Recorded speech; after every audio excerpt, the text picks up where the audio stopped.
Resto Geek. Et maintenant, votre émission jeux vidéo, Burger Games.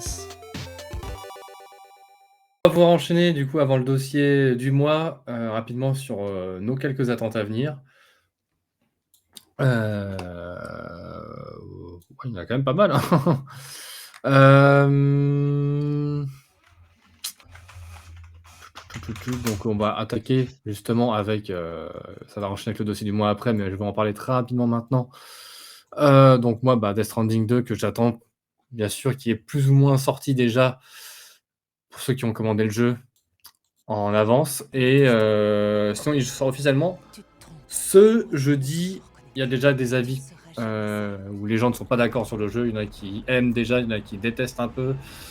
Donc, on va pas en dire plus. Hein. Moi, j'attends le jeu, je veux pas trop me spoiler. Ça a l'air assez fou de toute façon, comme univers, comme d'hab. Hein. Et j'ai hâte de refaire des livraisons à pied dans le vide, en solo, avec de la musique. C'est tout ce que j'ai à dire. Je suis content de voir dans la bande-annonce qu'il y a des monstres que je verrai jamais. Comment ça, des monstres que tu verras jamais? Dans le 1, je suis désolé, j'ai vu que un monstre. Tout le reste, vu que j'ai joué le jeu en mode balade et que je suis jamais tombé dans les marées noires, j'ai esquivé tous les monstres, jamais mon bébé m'a empêché de me faire gauler, m'a fait gauler. J'ai rien vu du jeu, j'ai loupé 80% de ses features, juste parce que je jouais bien. Je suis désolé, mais un jeu qui te prive de son contenu parce que tu joues bien, il y a quelque chose qui va pas. Je sais pas quoi te dire, ça t'avait qu'à moins bien joué.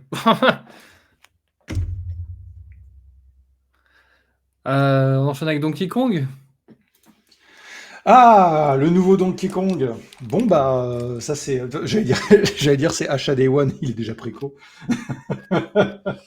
Honnêtement, Donkey Kong Bonanza, ça a l'air un truc de dingue. Hein. Le retour de Pauline, le gameplay qui a l'air dingue. Alors, ouais, clairement, ça tourne sur le moteur de Mario Odyssey. Hein, c'est plus ou moins le même concept. Et putain, ça fait combien? Ça fait 15 ans qu'on n'a pas eu un DK en 3D. Le dernier jeu, c'était Donkey Kong 64, quoi. Si on exclut les Country Returns, ils sont en 3D, mais ils sont en 2D, en fait, c'est 2,5D. Donc, chaud de fou. Ça a l'air cool. Ils continuent dans leur délire de mettre de la musique de dingue et tout. Le personnage de Pauline qui revient d'entre les morts, alors qu'on n'en avait plus rien à secouer, trop cool, surtout que c'est le personnage de l'univers de Donkey Kong. Il y en a qui disent déjà que ce serait éventuellement une préquelle à Donkey Kong. Pourquoi pas, ce serait rigolo s'il y a des refs à ça. Hein. Donc, en vrai... ça a l'air vraiment cool. Hein. Les nouveaux pouvoirs, le côté exploration. Alors là, pour le coup, le truc, c'est que ça n'a rien à voir avec les autres jeux Donkey Kong. Mais il y a le côté Donkey peut grimper partout, peut sauter partout. C'est un jeu d'exploration. Nintendo continue dans sa lancée de nous offrir des jeux d'exploration XXL, soit basés sur la plateforme, soit basés sur l'aventure. Ils sont devenus maîtres dans l'art de créer des mondes ouverts qui sont absolument dingues, quoi. Donc, à voir, mais je pense avoir un jeu comme ça, mais un Spyro, tu vois. Ouais, j'avoue. Donc, voilà pour Donkey Kong. J'ai pas grand-chose d'autre à dire. Ça a l'air dingue et j'ai trop hâte.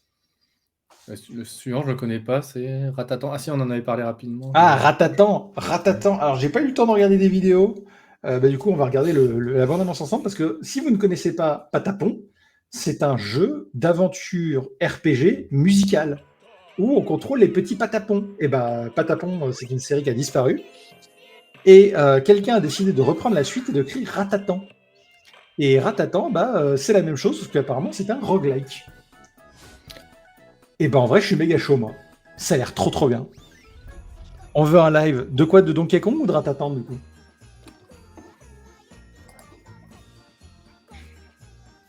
Ah voilà, ça a l'air franchement super marrant. De DS2. Ah, Death Stranding. Ah, dommage. Bref, donc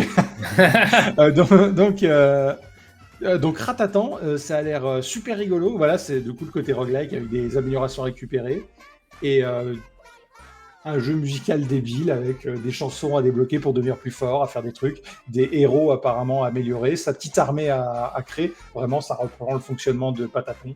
Donc c'est cool que cette série ressuscite quelque part. Quoi. Pas trop ma cam, ce genre de jeu. Mais bon, pourquoi pas. Ça sort quand? C'est rigolo. Je sais pas en vrai. Peut-être le dire à la fin de la vidéo. Le 24 juillet déjà. Ok. Et la régie, c'est face palmé parce que c'est littéralement écrit sur le conducteur.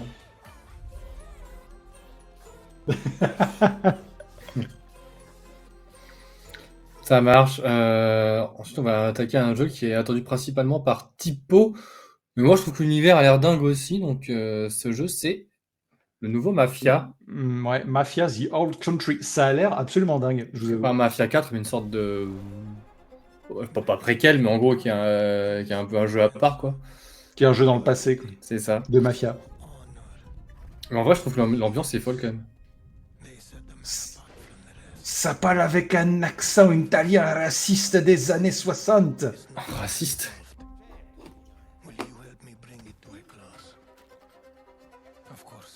Of course. You fuck my wife? Eh ben, je te plante.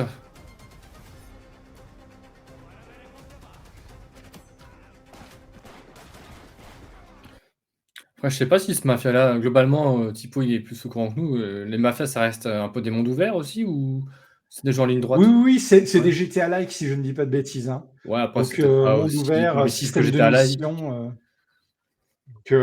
En vrai, il me tente beaucoup celui-là. Je pense que je le ferai. J'ai pas fait les autres mafias, ils avaient l'air très bien. Je sais plus. La régie me fera un hochement de tête. Il y en a pas un qui se passe en France? J'ai un doute. Je pense pas, non. Non, apparemment. Ou je confonds peut-être avec The Resistance. Du coup, Mafia, The Old Country, ça a l'air très très cool. L'époque choisie, franchement, je pense que c'est vraiment pour un duel de gang en fait. C'est vraiment une bonne époque. Ça va être en Et Sicile, venez je vendredi crois. pour Mafia 2 en live. Et bah moi je serai là, je pense. Moi je serai là. Parce que ça a l'air fun. Et ça sort le 8 août, donc à voir ce que ça donne lors des tests. Ah, et ensuite, là, ça c'est un jeu que j'attends, je pense que toi aussi, par les créateurs oui. de Journey et de Abzu. Sword of the Sea. Ils ont combiné les deux jeux pour en faire un troisième jeu. Globalement, c'est ça. Génie. Ça m'étonne qu'ils aient attendu autant de temps. Ah, je crois qu'ils ont fait, oui, The Passless avant qui était sorti. J'ai jamais joué à The Passless. Je l'ai pas fait non plus. Mais celui-là, il a l'air vraiment cool. Ouais, ça, c'est le genre de jeu qui est un peu ma cam quand même. Ça détend, il y a une belle musique, Ouais. c'est beau. Et faire du surf sur des vagues comme ça, ou sur du sable. c'est une Toujours super ce côté très, très flottant, très. On se balade, on a juste envie de regarder ces environnements. C'est onirique, ouais. Ouais, honnêtement, c'est des jeux qui ont une ambiance vraiment toute particulière. Ils ont un art aussi de gérer le mouvement qui fait qu'on n'a pas de pression quand on se déplace et la musique qui accompagne, elle ouais, fait la vraiment musique va sorte avec, que... ouais. Ah ouais, c'est vraiment vraiment quali à ce niveau-là. Hein. Et ça sort bientôt aussi, je crois que ça sort en août, si je dis pas de bêtises, on va voir après. Ouais, c'est le 19 août du coup que ça sort. Ouais, il y a peut-être des chances que ce soit Day One, ça, pour moi. Ça risque C'est pas d'être pas très impossible, cher. Je pense que ça va peut-être 30 balles à tout casser. Et ensuite, ça c'est dédicace à 90s, parce que bah, je verrai, je suis peut-être tenté. Hein. Le truc c'est que j'ai aussi envie de faire une factory, mais en avoir un sans baston serait cool. Le nouveau Story of Season, du coup, qui est annoncé pour le 27 août, dans lequel vous reprenez votre houe, vous reprenez votre pelle et votre bêche, et puis c'est parti pour faire son petit champ, faire de la romance, faire des petites missions, avoir son poulailler, avoir ses vaches. Voilà, et des alpagas, bordel de merde. Et donc, du coup, il y a Harvest Moon est mort, mais pas vraiment, puisque du coup, Story of Season, c'est Harvest Moon. Hein. Je suis très très content que ce style existe toujours. Ça a l'air tout mignon, tout plein. Ça a l'air de cocher toutes les cases du jeu de farm rigolo mignon. Le supplément, c'est que du coup, apparemment, on peut avoir son propre petit marché. Typo qui dit qu'il est en PLS. Donc le fait qu'on ait son petit marché, ça me rappelle comment ça s'appelle ce jeu-là où on joue un aventurier qui part justement Moonlighter. Je trouve que c'est une excellente. Je trouve que c'est un excellent ajout parce que c'est vrai que quand on débarquait, on faisait sa production. Ensuite, on mettait dans la boîte, ça donnait pas vraiment l'impression de vendre ses produits. Là, du coup, on est vraiment on fait les produits, on est maraîcher en même temps. Donc, j'espère que la mécanique de bazar sera suffisamment intéressant. Moi, en tout cas, il me fait envie. Et je pense qu'à NetEase aussi. À voir, ce serait bien NetEase, si on pouvait le faire à deux, ce serait cool. J'aimerais bien. Ah, ce jeu avait l'air sympa, Hirogami. Oui, Hirogami. On l'a vu lors du Summer Game Fest. Ça, Hirogami, honnêtement, c'est quelqu'un qui a dit attendez, Paper Mario, ils font des origamis. Non, bullshit, nous, on va faire des origamis. Donc, ils ont fait un espèce de jeu d'aventure plateforme avec un système de transformation en origami qui tourne à 20 FPS pour le plaisir de faire de l'animation en faux stop motion. C'est une trop bonne idée. Ouais, c'est exactement. Ça a l'air super beau, ça a l'air mignon. Je sais pas trop si. Alors, apparemment, il y a de l'histoire, mais je sais pas trop si ce sera un monde semi-ouvert en mode Metroidvania ou si ce sera un jeu plus linéaire. Honnêtement, je m'en fous. L'univers a l'air suffisamment cool. Les designs sont dingues. La plateforme a l'air super intéressante. Petit banger indé, je pense, parce que je crois que c'est un jeu indé. Hein. Je crois pas que c'est un jeu fait par une grosse boîte. Donc, ça sort le 3 septembre. Donc, c'est un jeu de la rentrée. Peut-être que moi, mais je trouve qu'il y a un côté visuel qui fait penser à Tunic. Ouais, je suis d'accord. C'est peut-être la lumière. Ouais, c'est possible. Moonlighter 2 est annoncé pour cet été. Oui, Moonlighter 2 a été annoncé. En effet, il n'y a pas de date de sortie. Et c'est Moonlighter en 3D, du coup, avec des nouvelles mécaniques. À voir, pourquoi pas. Le premier était sympa. Ça, c'est pour toi, Kestis. Oh putain, oui. Alors, il y a le créateur de Getting Over It qui vont sortir un nouveau jeu. Je ne sais plus la date de sortie. Mais ça sort bientôt. Je crois que au mois de septembre, si je dis pas de bêtises. C'est le 8 septembre et la régie va zigouiller. Et ouais. Je suis curieux. Ah oui. Attends, je me mets sur le conducteur. C'est bon, là, je le vois. Je te jure. J'ai pas assez d'écran. Je vais jouer sur le chat, alors je joue sur la vidéo. Mais bref, ouais, moi, Getting Over It, c'est un jeu que j'avais quand même plutôt aimé parce que c'est le jeu sur lequel j'ai eu le meilleur sentiment de progression. C'est-à-dire que Getting Over It, la première fois que j'ai fait le jeu et que je l'ai fini, ça m'a pris 15 heures. Et la seconde fois, ça m'a pris une demi-heure peut-être. Donc c'est juste incroyable le sentiment de progression qu'on ressent dans ces jeux-là.